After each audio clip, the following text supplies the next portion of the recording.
Hello student, मैं SP Yadav. आप सबका बहुत बहुत स्वागत है आपके अपने यूट्यूब चैनल प्रसंग क्लासेस में। आज की यह क्लास यूपी बोर्ड 10वीं की परीक्षा देने वाले सभी स्टूडेंट के लिए है। इस क्लास में आपको विज्ञान में कैसे 100% अंक प्राप्त किया जाए उसके लिए बनाया जा रहा है। तो आप लोगों को इस वीडियो के अंत तक सबसे महत्वपूर्ण प्रश्न बताए जाएंगे और उसके साथ साथ इस क्लास में हम आपको जितने भी फार्मूले हैं फिजिक्स का उसको आपको कंठस्थ करा देंगे और साथ ही उसमें जो बहुविकल्पी प्रश्न बनते हैं किस टाइप के पूछे जा सकते हैं सब बताया जाएगा। तो चलिए आज की क्लास को शुरू करते हैं। तो सबसे पहले आप देखेंगे, सबसे पहले फिजिक्स में जो आपका चैप्टर सबसे पहले पढ़ता है क्या, लाइट पढ़ता है। क्या, लाइट। तो लाइट में सबसे पहले आपको पढ़ना है इसमें कि परावर्तन और अपवर्तन के नियम, तो उसको आप लोग भली भांति याद कर लेंगे। तो उसके बाद आता है कि सबसे पहले आता है इसमें एक सूत्र होता है फोकस दूरी क्यों, दर्पण की फोकस दूरी। तो उसके लिए सूत्र क्या होता है, F = R/2। F = R/2 या इसको क्या लिखा जाता है 2F = R। ये प्रश्न में आपको बहुविकल्पी प्रश्न भी कैसे बनते हैं, जैसे कह दिया जाएगा निम्न में से कौन सा व्यंजक सही है या कौन सा सूत्र सही है, तो आपको दोनों में जो कुछ दिखेगा आप उसको सही कर देंगे, उसको सही टिक कर देंगे। या लिखने के लिए कहेगा तो लिख दिया जाएगा। ऐसे कभी क्वेश्चन बनते हैं कि इसमें प्रतीकों के समानार्थ बताइए, तो आप क्या कहेंगे कि जो F है क्या है, ये दर्पण की फोकस दूरी है और R क्या है, वक्रता त्रिज्या है। और उसके साथ साथ हम बात करेंगे इसके आगे। इसके बाद जो दर्पण के लिए FU और B में जो संबंध होता है, इस संबंध के बारे में बात करेंगे। तो दर्पण के लिए क्या संबंध होता है, 1/F = 1/U + 1/B, जहां पर F क्या फोकस दूरी, U क्या है वस्तु की दूरी और V क्या है प्रतिबिंब की दूरी। ये आपका किसके लिए है, दर्पण के लिए है। और दर्पण के लिए चिन्ह प्रपाटी को आपको जो जानकारी होना बहुत अनिवार्य है कि चिन्ह प्रपाटी में F क्या, ऋणात्मक क्या, धनात्मक क्या होता है। तो आपको देखिए सबसे पहले दर्पण में अवतल के लिए आप इसका याद रख लेना हमेशा, अवतल के लिए U और F सदैव ऋणात्मक होता है। क्या होता है, सदैव माइनस। अवतल के लिए U तथा F क्या होता है, सदैव माइनस होता है। अब बचा क्या, V का मान कब प्लस और B का मान कब माइनस। तो B का मान जब वास्तविक रहेगा, क्या रहेगा, वास्तविक।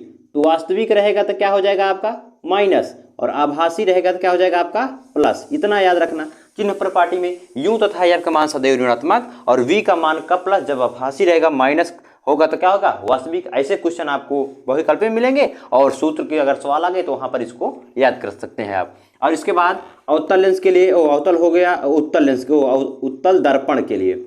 अब उत्तल दर्पण में आप क्या देखेंगे, उत्तल दर्पण में भी यही सूत्र लगेगा दर्पण के लिए है। तो अब इसमें चिन्ह प्रपाटी क्या कहती है, इसमें कहती है U का मान ऋणात्मक होता है। क्या, U का मान ऋणात्मक, बाकी B और F ये क्या होता है, सदैव धनात्मक होता है। क्या होता है, सदैव धनात्मक होता है। यानी क्या होता है, ये प्लस होता है, ये क्या होता है, माइनस। इतना हो गया, ये आपका इसने बता दिया गया। अब देखिए इसके बाद जो आपको सीखना है, इसके बाद आ जाएगा प्रकाश का अपवर्तन से। ये तो आपका परावर्तन कितने सूत्र थे, अब आ गया किसका, अपवर्तन का। अपवर्तन में आपको क्या सीखना है, अपवर्तन सबसे पहले आपको स्नेल का नियम मिलेगा। स्नेल का नियम आपका क्या है, N = sin I/sin R। sin I क्या है, आपतन कोण, R क्या है, अपवर्तन कोण। अब इसके साथ साथ N जो है, इसमें देखिए ऐसे कभी पूछा जाए एक माध्यम सापेक्ष दूसरे माध्यम का होते हैं ना, N1 N2 कहीं कहीं पर इसका भी जिक्र होता है या कहा जाता है लिखने के लिए या बताया जाता है। तो ये हो गया। अब ये अपवर्तन का नियम था स्नेल का। अब आगे साथ साथ इसके आगे क्या है, जैसे एक माध्यम में प्रकाश की चाल है दूसरे माध्यम में प्रकाश की चाल उससे रिलेटेड, या एक नियम ये भी है जैसे 1n2 है, यानी प्रकाशीय किरणों की क्या उत्क्रमणीयता, उसमें क्या होता है 1n2 = 2n1, ये सूत्र होता है। अब इसके साथ साथ जब ये तो दो माध्यमों के लिए यानी एक और दो माध्यम के लिए, अब कभी कभी क्या होता है जिसमें तीन माध्यम 1, 2 और 3 आ जाता है। क्या, 1, 2 और 3। अब तीन माध्यमों में क्या देखना होता है, इसमें आप लोग याद रखिएगा जैसे 1n2 × 2n3 × 3n1, इसका मान कितना होता है, 1। इसका मान क्या होता है, 1। तो जैसे आप इस तरह के प्रश्नों में 1n2 यानी कोई दो दिए रहेंगे और तीसरा पूछा रहेगा, तो उसके स्थान पर रख के बाकी आपको हल कर लेना है। हल करते समय आपको इस बात का अंदाजा होना चाहिए कि इसका जो क्रम है ये सही होना चाहिए, यानी क्या 3n2 नहीं होना चाहिए। अगर 3n2 आपको मिल गया, जैसे आपको 3n2 को मान दिया गया है तो 2n3 का नहीं दिया गया, तो आप क्या करेंगे, इसको यहाँ से निकालेंगे। क्या करके, 3n2 को मान दिया गया है 1, उसका मान निकालना है 2n3 का, तो क्या लिखोगे इस वाले नियम से, क्या 2n3 = 1/3n1। तो इसका मान रख करके आप यहाँ पर रख देंगे तो आपकी सवाल सही हो जाएगी, अन्यथा क्या हो जाएगी वो आपकी त्रुटि। तो इसके आगे देखिए कितना हो गया। अब देखिए जैसे 1n2 है, 1n2 ये भी इस तरह का अगर पूछ लिया जाए एक माध्यम का दूसरे माध्यम के सापेक्ष अपवर्तनांक, अब क्या दिया रहे जिसमें प्रकाश की चालें दी रही, जब प्रकाश की चालें दी रही तो क्या लिखोगे आप b1 यानी पहले माध्यम में प्रकाश की चाल, और b2 क्या दूसरे माध्यम में प्रकाश की चाल। अब ये हो गया क्या, ये प्रकाश किरणों के अपवर्तन के। अब इसके बाद जब आप देखेंगे तो इतना हो गया क्या अपवर्तन का, ये आपका क्या हो गया परावर्तन का। अब इसके बाद आ जाता है लेंस, क्या आ जाता है लेंस। लेंस के जो आपका नियम है, जो फार्मूला है लेंस में, वो क्या हो जाता है, यही जो आपका सूत्र होता है एफ यू और बी में, तो क्या हो जाता है 1/u माइनस 1/b बराबर 1/f। ये सूत्र हो गया आपका क्या लेंस के लिए आपका जो सूत्र होता है। उसके बाद इसमें लेंस क्या आ जाता है आपकी लेंस की क्षमता, p बराबर क्या होता है 1/f, यानी लेंस की क्षमता की मात्रा क्या होता है डायोप्टर। ऐसे ऐसे आपको जो पूछा जाएगा वो सब हो गया आपका ये। अब इसके बाद आ जाता है आपका प्रिज्म। प्रिज्म वाले पार्ट में जो आप सीखेंगे तो उसमें सबसे पहला सूत्र क्या, प्रिज्म का अपवर्तनांक का पूछेगा। जब प्रिज्म का अपवर्तनांक का सूत्र क्या होता है, n बराबर sine a plus del m by 2 upon sine a by 2। अब इसमें देखिए फिर से एक बार इसको रिपीट कर देते हैं, n बराबर n क्या है प्रिज्म के पदार्थ का अपवर्तनांक है, साइन a क्या है कोणांक है, a plus del m by 2 upon sine a by 2। ये क्या है प्रिज्म के पदार्थ का आपतन कोण, और डेल m क्या है अल्पतम विचलन कोण, अल्पतम विचलन कोण, अल्पतम विचलन कोण है आपका ये। तो यहाँ तक आपको क्या प्रिज्म हो गया, प्रिज्म तक आपको फार्मूले बता देंगे, और इसमें कैसे जो बहुविकल्पी प्रश्न होते हैं वो इस तरह बनते हैं, क्या ये सूत्र सही है, इसमें से कौन सा सही है क्या गलत है, इस तरह के क्वेश्चन को आप पढ़ सकते हैं। इसके बाद आता है मानव नेत्र। मानव नेत्र में सबसे पहले आपको मानव नेत्र का सचित्र वर्णन के लिए एक प्रश्न बन सकता है, तो इसको आप बहुत ही भली भांति पढ़ लेंगे, जिसमें आप मानव नेत्र सबसे दारोमदार उसमें क्या होता है अंक पाने का, चित्र आपने कितना साफ सुथरा बनाया, कितना अच्छे से बनाया है, और चित्र बनाने के बाद उसमें कि जो नामकरण होता है कि रेटिना कहाँ है, डिडपटल कहाँ है, प्रकाश सिराएं कहाँ से निकलती हैं या लेंस कहाँ है, इस सब की बातों को। और उसके साथ साथ जो एक वो बहुविकल्पी प्रश्न में बन सकता है क्या कि दूरदृष्टि दोष में कौन सा लेंस लगता है, निकट दृष्टि दोष में कौन सा लेंस लगता है। तो इसको दूर करने के लिए सबसे पहले हम बता दें कि जैसे दूरदृष्टि दोष, दूर और निकट में कौन कौन से लेंस का प्रयोग होता है, हमेशा के लिए आपका डाउट क्लियर हो जाएगा। जैसे दूरदृष्टि दोष में ने यहाँ पर कौन सा मात्रा लगा हुआ है, ऊ का, जहाँ छोटा ऊ हो या बड़ा हो लेकिन ऊ का मात्रा लगा हुआ है, यानी दूर में कौन सा लेंस लगेगा उत्तल, ऊ से उस मात्रा तो उसे उत्तल, उसे उत्तल। निकट में क्या होता है, अगर एक उत्तल लगे दूसरा क्या लग जाएगा अवतल, तो ये इसके लिए हो गया। और ये प्रश्न भी पूछ सकता है कि बताइए आप मानव नेत्र जो होता है वो कितनी मेगापिक्सल की होती है। जैसे आपका कैमरा होता है कितना मेगापिक्सल का, वैसे ही तो मानव नेत्र कितना होता है 576 मेगापिक्सल की होती है आपका। ये आपका एक कैमरा की तरह ये जो होता है ना, ये होता है 576 मेगापिक्सल का। और उसके साथ साथ जैसे इसमें जरा दूरदृष्टता वर्णांतता इस तरह की कंडीशनें बनती हैं, और साथ साथ इसमें जब आ जाता है क्या कि बताइए कोई दूरदृष्टि से पीड़ित है या निकट दृष्टि से, तो उसका प्रतिबिंब कहाँ बनेगा। तो उसके लिए आपको कुछ नहीं करना है, केवल लेंस का वाला सूत्र लगाना है, सारे प्रॉपर्टी रख करके सीधे आपको हल करना है। इसके बाद आप सीखेंगे क्या इलेक्ट्रिक यानी विद्युत में। तो विद्युत में सबसे पहले आ जाएगा आपका क्या आवेश के लिए, आवेश या विद्युत, विद्युत आवेश क्या है ये सबको आप पढ़ लेंगे। और विद्युत आवेश में जो है दो प्रकार को क्या धनायन और ऋणायन, या धन आवेश या ऋण आवेश। तो इनको सीखने के बाद सबसे पहले आपको क्या आ जाएगा, पहला सूत्र आपका विद्युत आवेश क्यू बराबर क्या होता है IT, आई क्या है धारा है, टी क्या है समय। और इसमें जैसे न्यूमेरिकल में आ जाएगा कोई प्रश्न तो आपको उसमें जो मात्रक होगा सबको एक पद्धति में करना है। जैसे वो किलोमीटर में है तो दूसरा वाला सेकंड में नहीं होना चाहिए, यानी वो उसको मीटर में बदलेंगे तब सेकंड से काम चलेगा। ये एम्पियर में होना चाहिए, ठीक, ये कूलम में होना चाहिए, इस तरह करके। अब उसके बाद क्यू बराबर एक सूत्र और क्या होता है क्यू बराबर यानी। तो कभी कभी ऐसा होता है कि ये कह देता है कि एन का मान निकालिए या ई का मान दिया रहेगा इलेक्ट्रॉन। और एक प्रश्न ये भी बनता है कि एक कूलम आवेश में इलेक्ट्रॉनों की संख्या कितनी होती है। तो आप इसको निकालने के लिए सबसे पहले आप इस सूत्र पे रखेंगे, लेकिन इसका एक आपको हम बता दें कितना होता है। एक कूलम आवेश में इलेक्ट्रॉन एन बराबर 6.25 गुणे 10⁻18 इतने होते हैं, यानी संख्या का कोई मात्रक नहीं होता, इसलिए इतना लिखा जाएगा 6.25 गुणे 10⁻18। ठीक, अब इसके बाद आपको जो सीखना है आगे, इसके बाद आ जाता है आपका क्या वैद्युत विभव या वैद्युत विभवांतर। इन दोनों में अंतर पूछता है, इनकी डिफिनीशन क्या होती है इसको लिखना होता है, और इसको आप पढ़ लेंगे। इसके बाद इसका सूत्र क्या होता है, बी बराबर होता है क्या W/Q। W क्या है और Q क्या है आवेश है, W क्या है कार्य को यहाँ से वहां ले जाने में जो दिया जाता है क्या वैद्युत विभव या विभवांतर होता है। तो अब इसको आप सीख लेंगे, बी बराबर क्या होता है W/Q होता है। तो ये आपके एक वैद्युत विभव या विभवांतर का सूत्र हो गया। और वैद्युत विभव का मात्रक क्या होता है वोल्ट होता है। अब जैसे आप इसमें ऐसा आ गया जैसे कार्य का मात्रक जूल प्रति कूलम। तो क्या आप वैद्युत विभवांतर का मात्रक क्या जानते हैं? वोल्ट। नो, अगर वोल्ट वो भी सही है, वोल्ट भी सही है, लेकिन अगर कहीं पर अगर आपको मिल गया क्या कि जूल प्रति कूलाम भी हो सकता है, तो आप इसको ही टिक करेंगे। अगर आपने पढ़ा है कि वैद्युत विभवांतर का मात्रक वोल्ट ही होता है, यही जहां आएगा वहीं सही करेंगे, तो आप इस क्वेश्चन को छोड़ देंगे। तो इसलिए आप यहां से ये जो आप प्रभाव सूत्र है इसको आप करते रहेंगे, तो आप इससे यहाँ इसका मात्रक आप पता कर लेंगे और अपने प्रश्न को सही कर लेंगे। अब इसके बाद आपको सीखना क्या है? वैद्युत ऊर्जा। वैद्युत ऊर्जा क्या होता है? वैद्युत ऊर्जा के लिए सूत्र क्या होता है? W बराबर क्या होता है? V इंटू आई इंटू टी। वैद्युत ऊर्जा का जो मात्रक होता है क्या होता है? जूल होता है। लेकिन जूल के साथ साथ अभी सूत्र से आप क्या बना लेंगे? V का क्या होता है? वोल्ट होता है। और I का क्या होता है? एम्पियर होता है। इसका क्या होता है? सेकेंड होता है। तो ये भी हो गया क्या? इसका एक मात्रक बन गया। अब इसके साथ साथ जैसे आप देखेंगे ये एक सूत्र हो गया। तो वैद्युत ऊर्जा कई सूत्र है, जैसे यहाँ पर V है, अगर आपको जो आपका अंकित प्रश्न रहेगा उसमें क्या बी आई और टी दिया रहेगा, तब ये सूत्र लगाएंगे। और दूसरे भी क्या है आपका? W बराबर होता है क्या? आई स्क्वायर आर टी। यहाँ पर B बराबर आई स्क्वायर करके तो इसको बनाया गया है। अब और अगला क्या होता है? W बराबर होता है B square R upon T. यानी हर तरीके से आपको, जैसे इसमें तीनों मान दिए रहेंगे तो आप इसका मान निकाल लेंगे, या ये तीन किसी तीन का दे करके एक का पूछेगा तो आप उसको हल कर लेंगे। अब इसके बाद तुरंत ही आ जाता है आपका, जैसे कहा जाता है कि ये वैद्युत ऊर्जा, अगर इसमें पूछे कि उष्मा, वैद्युत उष्मा का क्या सूत्र होगा, तो वैद्युत उष्मा के लिए आपको क्या करना है? यच। वैद्युत उष्मा को किससे पता करते हैं? यच से। यच के लिए क्या करना होता है आपको? जो आपका यही W है, यानी क्या वैद्युत ऊर्जा, इसमें 4.2 से भाग दे देते हैं। और जब इसमें 4.2 से भाग दे देंगे, किसमें बदल जाएगा? वैद्युत उष्मा में। और वैद्युत उष्मा का मात्रा क्या होता है? कैलोरी। क्या होता है?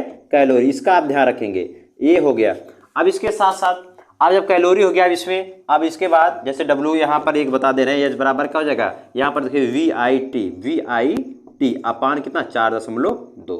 ये गुणा का है चिन्ह, तो यहाँ पर ये आपका क्या है? ये कैलोरी में आ जाएगा, यानी वैद्युत ऊष्मा आ जाएगी। अब इसके बाद जैसे आपको सीखना है, इसके बाद आता है क्या है आपका? वैद्युत शक्ति। वैद्युत शक्ति कैसे पता करते हैं? P से। किससे? P से। तो P बराबर क्या होता है सूत्र? P बराबर होता है W अपान टी। ये क्या होता है? वाट होता है। क्या? इसका मात्रक वाट या जूल प्रति सेकेंड। तो क्योंकि W का मात्रक जूल, T का मात्रक सेकेंड, जूल प्रति सेकेंड या वाट होता है। अब इसके कई फार्मूले हैं। P बराबर क्या होता है? V इंटू आई भी होता है। V इंटू आई। V क्या है? विभवांतर या विभव। I क्या है?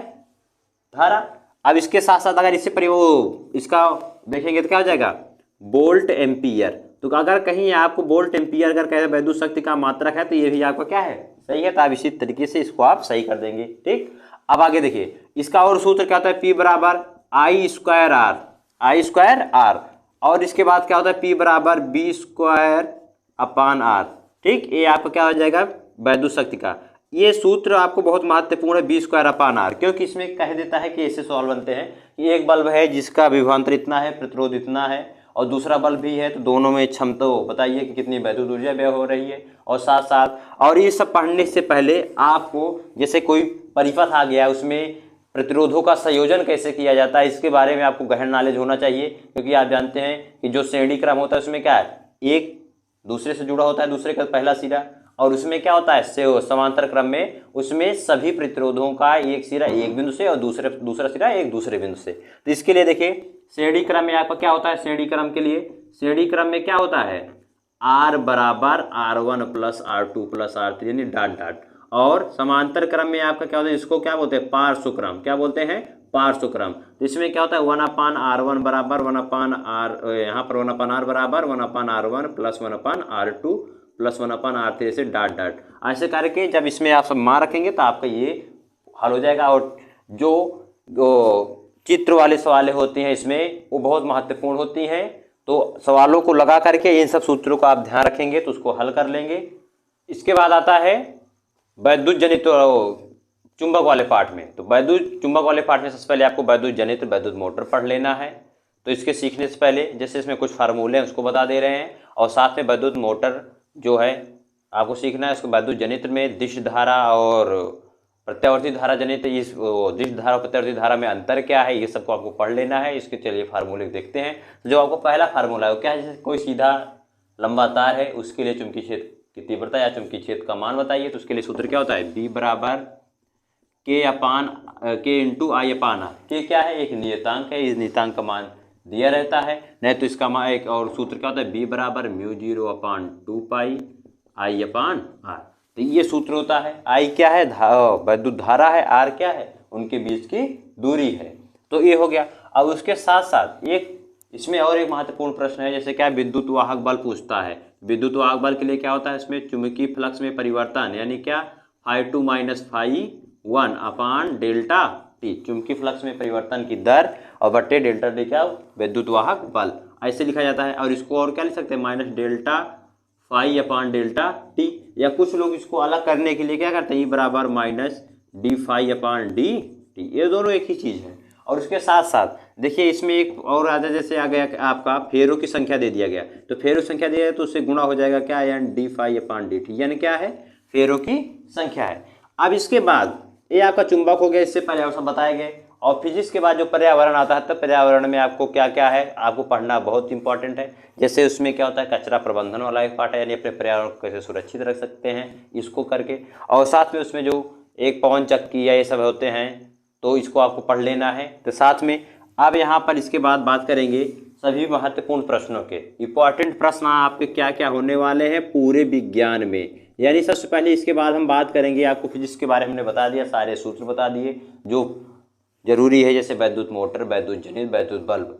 अगर ये सब है तो आपको जो विस्तृत उत्तरीय प्रश्न है वो क्लियर रहेंगे। अगर आप ये सब सूत्रों को ध्यान में रखेंगे तो आपको कोई न्यूमेरिकल हल करने में कोई असुविधा नहीं होगी। आप न्यूमेरिकल हल करेंगे तो आपको विस्तृत उत्तरीय प्रश्न आपको हल करने की जरूरत नहीं पड़ेगी, या अगर ऐसा ऑप्शन में रहेगा तब। अब देखिए आप बात करते हैं केमिस्ट्री में, तो केमिस्ट्री में क्या क्या पढ़ना बहुत उचित है। तो केमिस्ट्री में सबसे पहले आपको IUPAC नाम आपको होने चाहिए पता कि कैसे क्या लिखा जाता है। और उसके साथ साथ जैसे उसमें पूछा जाता है वैकल्पिक प्रश्न में कैसे पूछा जाता है, तो बताइए कौन कमजोर अम्ल है, ठीक, कौन मजबूत अम्ल है, ये सब बताना है। किसकी प्रति क्या अम्लीय होगा, क्या क्षारीय होगा। और उसके साथ साथ पीएच मान में आपको ध्यान देना है। पीएच मान में क्या है, इसका पीएच मान, तो इसको आपको पढ़ लेना है। और साथ साथ जो कभी अगर पीएच मान की कैलकुलेट यानी वैल्यू निकालने के लिए कहा जाए, तो वहाँ पर लोग इसको लिखने में गलती कर देते हैं। इसको सही रूप क्या है, पीएच, ऐसे लिखा जाता है पीएच मान। तो इसको आप देखेंगे। और इसके साथ साथ जब आप इसको हल करेंगे तो इसमें आपको क्या सबसे महत्वपूर्ण है केमिस्ट्री में, धातुओं का निष्कर्षण, ये आपको पढ़ लेना है अच्छे ढंग से, धातुओं का निष्कर्षण। अब इसमें साथ साथ कुछ ऐसी रिएक्शन है यानी रासायनिक समीकरण है जिसमें क्या है कि इसमें उत्पाद क्या है, अभिकारक क्या है, तो आपको समीकरणों को इसमें सबसे ज़्यादा महत्व होता है, जिसको आपको कंठस्थ कर लेना है आपके जो सोमवार को जो एग्जाम है उसके लिए, अगर आपको अच्छा अंक लाना है तब। ये आपका क्या केमिस्ट्री का हो गया। केमिस्ट्री में आप ये सब चीज़ों को ध्यान रखेंगे। अब इसके बाद आता है आपका क्या, जीव विज्ञान में। तो जीव विज्ञान में सबसे पहले आप पढ़ेंगे क्या, मुकुलन जो है उसमें आप बहुत क्वेश्चन बनते हैं, आप उसको पढ़ना है। और मुकुलन के साथ साथ जो विस्तृत उत्तरीय प्रश्न होते हैं उसमें क्या बात है, लैमार्कवाद और डार्विनवाद, ये दोनों, इन दोनों में अंतर भी पूछता है। तो लैमार्कवाद और डार्विनवाद जरूर आपको पढ़ना है। और उसके साथ साथ अगर जीव विज्ञान में आप जो जैव प्रक्रम वाला पार्ट है, जैव प्रक्रम, इसमें जितने भी इसके बीच में जो भी आपको जो सिद्धांत हैं, जो भी अवधारणाएं हैं, सबको भली भांति पढ़ना है। इसको सीख करके आप अच्छे अंक पा सकते हैं। तो आपको इस वीडियो में पूरे फिजिक्स या पूरे विज्ञान की बात कर सकते हैं, उसमें बताया गया है। हालांकि ये केमिस्ट्री और बायोलॉजी को उस नज़रिए से नहीं बताया गया, लेकिन आप अगर देखेंगे तो ये सब आपको, अगर ये आपका फिक्स है। और उसके साथ साथ आप इसके साथ साथ 10 और 12 में जो गणित और फिजिक्स का पेपर है जो हैं सबका इस पर हमारे चैनल पर अपलोड होंगे। तो आप लोग हमारे वीडियो को शेयर करें। मिलते हैं आप लोगों को अगले वीडियो में, तब तक के लिए जय हिंद।